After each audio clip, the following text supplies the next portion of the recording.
मैं हूँ आपके साथ यास्मीन। साल 2018 में #MeToo सबसे ज्यादा कंट्रोवर्शियल टॉपिक रहा। #MeToo मूवमेंट की आग बॉलीवुड में ऐसी चली कि कई बड़े स्टार्स इसके लपेटे में आ गए। इस मूवमेंट को फिल्म इंडस्ट्री में हवा तनुश्री दत्ता ने दी थी। इस खबर को तो अब काफी दिन बीत चुके हैं, लेकिन इस विवाद में फंसे एक्टर नाना पाटेकर की मुसीबतें खत्म नहीं हुई हैं। जहां #MeToo का थप्पा लगने के बाद अक्षय की फिल्म हाउसफुल 4 के मेकर्स ने नाना को बाहर का रास्ता दिखा दिया था, तो वहीं अब एक और चौंका देने वाली खबर हमारे हाथ लगी है। खबरों की माने तो नाना पाटेकर अब हिंदी फिल्मों में नजर नहीं आएंगे। बताया जा रहा है कि नाना अब तेलुगु फिल्म इंडस्ट्री से डेब्यू कर सकते हैं। सोर्सेज की माने तो नाना साउथ सुपरस्टार अल्लू अर्जुन की फिल्म नन्ना नेनू में इंपॉर्टेंट रोल निभाते नजर आएंगे। कहा जा रहा है कि डायरेक्टर त्रिविक्रम श्रीनिवास फिल्म में किसी नए चेहरे को कास्ट करना चाहते हैं और इस बारे में उनकी नाना पाटेकर से बातचीत भी चल रही है। और अगर सब कुछ ठीक रहा तो जल्द ही नाना फिल्म में नेगेटिव रोल निभाते नजर आएंगे। वैसे सोचने वाली बात तो ये है कि क्या सच में नाना पाटेकर अब बॉलीवुड फिल्मों में नजर नहीं आएंगे? अब इस बात में कितनी सच्चाई है ये तो आने वाले दिनों में पता चल ही जाएगा।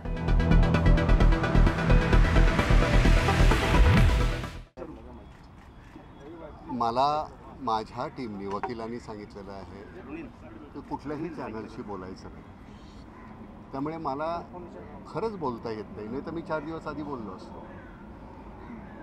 मेरे वकील ने कहा है, पूरी टीम ने, कि किसी भी चैनल से बात मत करो। मैं हमेशा आपसे मिलते रहता हूँ, तो मुझे कोई दिक्कत नहीं थी, लेकिन उन्होंने जब कहा है तो मुझे ये करना पड़ेगा। So will please pardon me for that. Thank you very much. एक लाइन बता देते बस आपसे अपना स्टेटमेंट दे दीजिए। हम लोग कोई सवाल नहीं पूछेंगे। व्हाटएवर यू हैव टू से, आपको जो ये 10 साल पहले जो बोला था वही बोलो। क्या बोलना है? कल जो सच था वो आज सच है, आज जो सच है वो कल सच ही रहेगा, वो तो बदलते नहीं रहेगा।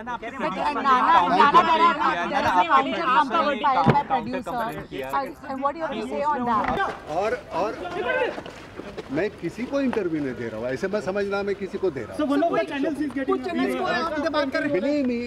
Mumbai police contacted you? कोणालाही नहीं देता। जब मुंबई पुलिस लगाओ ना वायर, बात नहीं करेंगे। जब एक बार वो हो गया मैं सबको तनुश्री दत्ता मुंबई पुलिस कॉन्टैक्टेड दरवाजा छोड़ो। ना 10 साल पहले इसका जवाब दे चुका। लेकिन अब तो लेकिन फ्रेश एलिगेशन है वो झूठ ही है। ना उस वक्त उसको दबाया गया, ऐसा तनुश्री बोल रही है। I'm not going to repeat the same thing over and over again. I've already repeated a million times. If you guys want, y'all can take cutouts from other channels because I'm honestly tired. Me repeating the same story will not make it more authentic than it was 10 years ago, first of all. And point being, I was harassed, I was attacked by the Manse party, and all this was done in tandem with Nana Patekar, Ganesh Acharya, producer Sami Siddiqui, and what's the fourth guy's name? Rakesh Sarang, the director of the film. These guys were involved in making me go through this hell, and even today nobody has condemned their actions from the film industry, and many big stars including Rajnikant and Akshay Kumar and Shahid Kapoor, and these people continue to work with Ganesh Acharya and Nana Patekar. My question is, no, you cannot do that. Somebody who's gotten away legally by harassing me, sending goons to attack me, you cannot work with that person and rub it on my face. Where I had to walk away from the industry out of fear, trauma, emotional and psychological, trauma. I had to walk away and I could not do movies because I was afraid to be on a movie set because of all this horrendous stuff that went on. Have you all ever experienced being attacked by an angry mob? How many people over here have experienced being attacked by an angry mob? A mob lynching. How many of y'all have been a part of a mob lynching? None of y'all. You do not know how horrendous that situation is. You don't know if you're going to come out of it alive. They were breaking our windshields, our car. One guy was jumping on top of the car. My mom and dad were inside the car. Do you know how horrendous it is to see your parents in a situation which they're not even supposed to be in? I was sitting there and thinking, what if I'm going to lose my parents tonight?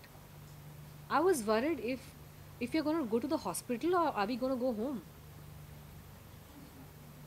So after all this, these big stars, are you soulless and conscienceless? Does it not matter at all? You want investigation? How much investigation do you want for you to condemn these actions? Manse has been attacking the film industry for a very long time. They themselves came and spoke that we will get Tanushree Datta out of the city, we will get her out of the industry. तो इस पे तो investigation करने की ज़रूरत नहीं है. उन्होंने खुद ही बोला वो क्या कर रहे हैं, पूरा मीडिया में रिकॉर्ड है. नाना पाटेकर और राज ठाकरे की दोस्ती थी उस वक्त, उन्होंने पॉलिटिकल पार्टी ज्वाइन की थी. इस क्या इन्वेस्टिगेशन चाहिए आपको? आप बताइए ना. ये बहाने हैं आप सब लोगों के. You don't want to stand up for what's right and you want to keep supporting criminals. I'm not saying that come out with all your secrets of what happened to you and what happened to this thing. Just stop working with them. You don't want to tell what happened to you. Maybe nothing happened to you. And that's why you're not even compassionate about anybody else who's speaking their truth. Maybe nobody harassed you ever in your life. Absolutely fine. But if somebody is saying something, at least have the heart to listen to that person. I went to the producers and the Actors Association and I got no help from there. What's the point of creating such fake, bogus associations if the associations also don't do anything for you? Just because this guy goes around sucking up to big actors and getting small roles in their movies, stop. Don't you have to show your face to God someday in life, or are you not even concerned about that? Stop working with these people. It's been almost 10 years now. You've been fighting the battle. But what prompted you to again come up and speak about it? What exactly happened? Well, I came to India for a holiday, and I, got this response from the media. A lot of people wanted to speak with me. Ki, why have you been away? And last 8 years, mein, all kinds of gossip about me, malicious gossip, in print, on YouTube, behind closed doors. ये हुआ होगा, वो हुआ होगा, this and that. I wanted to set the record straight. तुम खुद अपने आप मनगढ़ंत कहानियाँ बनाओ, people, media, everybody. तुम मुझसे ही सुन लो क्या हुआ. मैंने 10 साल पहले बोला था और 10 साल उसके बाद और भी कई चीज़ें मेरी लाइफ में हुई. मेरे आध्यात्म की तरफ मैंने रुख किया, वहाँ पे मैंने बहुत कुछ सीखा. वो एक जर्नी थी मेरी लाइफ की जिसकी वजह से आज मैं खड़ी भी हूँ आपके सामने और क्लैरिटी से, शक्ति से बोल भी रही हूँ फिर से अपनी कहानी. जो जंग मैं बहुत पहले छोड़ के जा चुकी थी, बिकॉज आप नहीं लड़ सकते अकेले. आप बोलते रहो एक ही चीज़, क्या हुआ था क्या हुआ था क्या हुआ था, सारे बता तो दिया, तुमने क्या किया सुन के.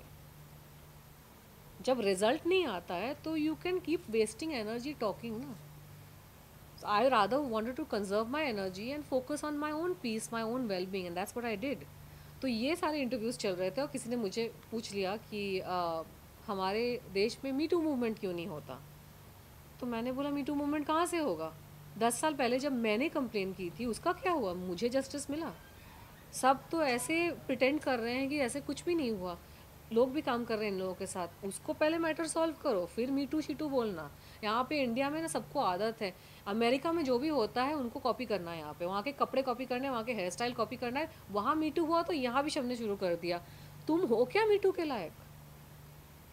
वहाँ की लॉ एंड ऑर्डर सिस्टम और वहाँ का जो कम्युनिटी है, वहाँ की अवेयरनेस, सोच और विचारधारा मीटू सिस्टम, मीटू मूवमेंट को सपोर्ट करती है.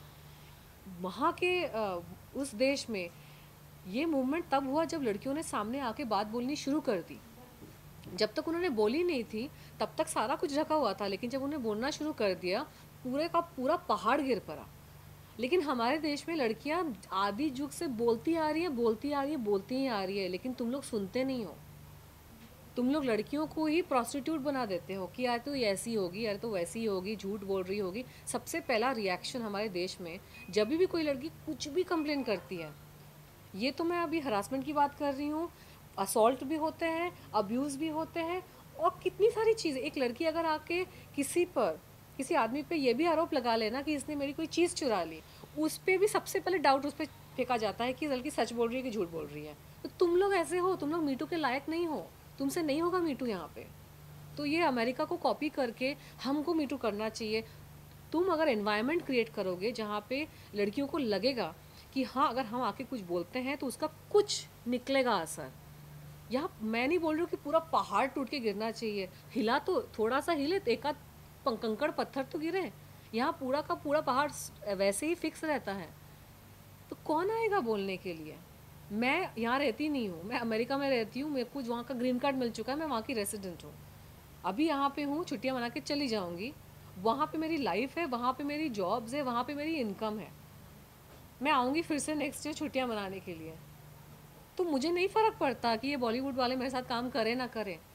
लेकिन जिन लड़कियों को आप बोल रहे हैं कि आगे आके आप बोलो, उनको फ़र्क पड़ता है, बिकॉज उनकी पूरी लाइवलीहुड यहाँ पे है, उनकी सोसाइटी यहाँ पे है।